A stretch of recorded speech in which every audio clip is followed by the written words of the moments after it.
Et ce n'est pas parce que le régime en place est armé, soutenu par des puissances aussi bien européennes qu'asiatiques et par des alliés locaux africains et togolais que notre peuple ne va pas ou bien n'a pas les armes pour le combattre. Non. Aucune force. Aucune force dans aucun pays n'est supérieure au peuple. Sinon, aucune révolution n'aboutirait. Aucun régime n'a triomphé d'un peuple déterminé, debout, guidé par un leadership visionnaire.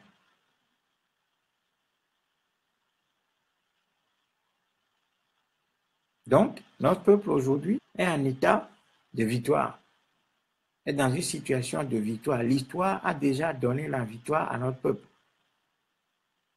Parce que ce type de régime n'a jamais survécu à la décision du peuple de le défaire. Et ce régime ne va pas survivre. C'est clair et net. Maintenant, le problème, c'est de faire en sorte que la décision puisse être faite rapidement, à moindre coût. C'est ça le défi.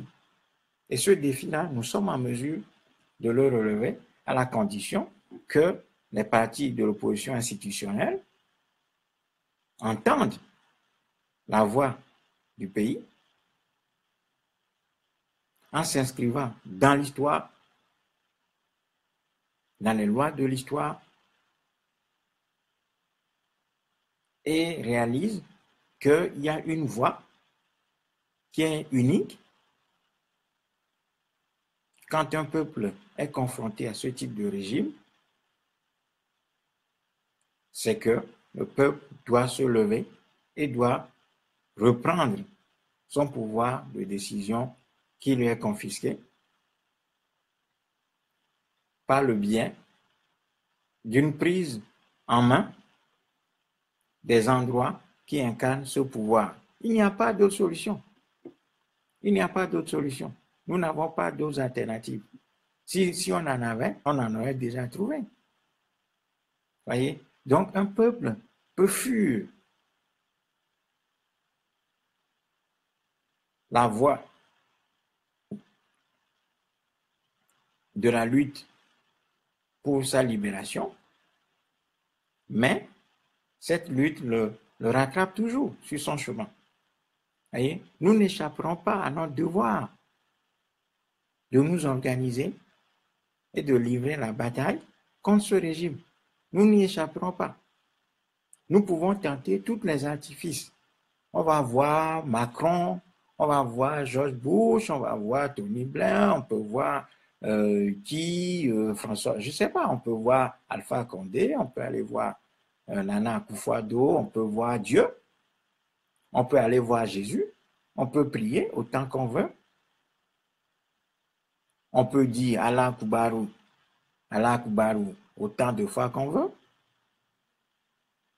Mais nous n'échapperons pas à notre destin.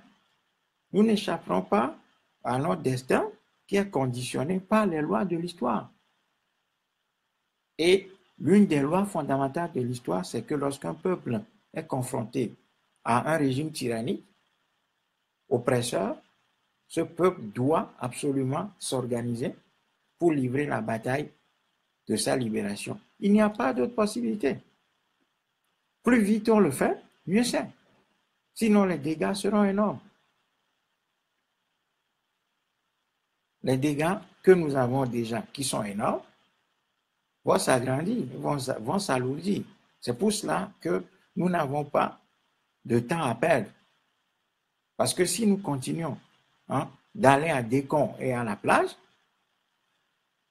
c'est que le pouvoir se maintient et va continuer sa réinstallation.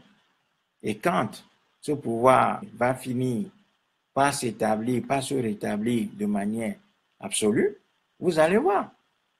Vous allez voir comment il va se redéployer. La violence sera doublement grave. Voyez? Donc, nous avons aujourd'hui des cartes en main. Notre peuple est dans une dynamique, dans un élan. Il faut renforcer cette dynamique et cet élan. Il ne faut pas briser cette dynamique et cet élan en disant qu'on veut aller dialoguer. Non. Le dialogue est un instrument qui permet à la tyrannie de se défaire de l'étau populaire qui se resserre contre elle. Il ne faut pas donner cette chance à ce pouvoir-là.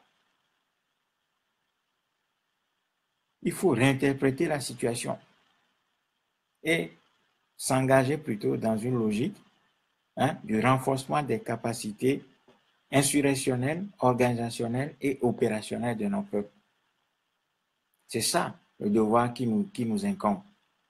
Donc, nous le disons très clairement, aujourd'hui, la première des décisions à prendre, c'est de ne plus orienter les masses mobilisées vers la plage. Parce que la plage n'est pas un endroit stratégique du pouvoir. Stratégiquement, la plage ne signifie rien. Dans l'imagerie collective, la plage est un lieu de récréation, est un lieu de plaisir et de récréation. Cette image est totalement incompatible avec la gravité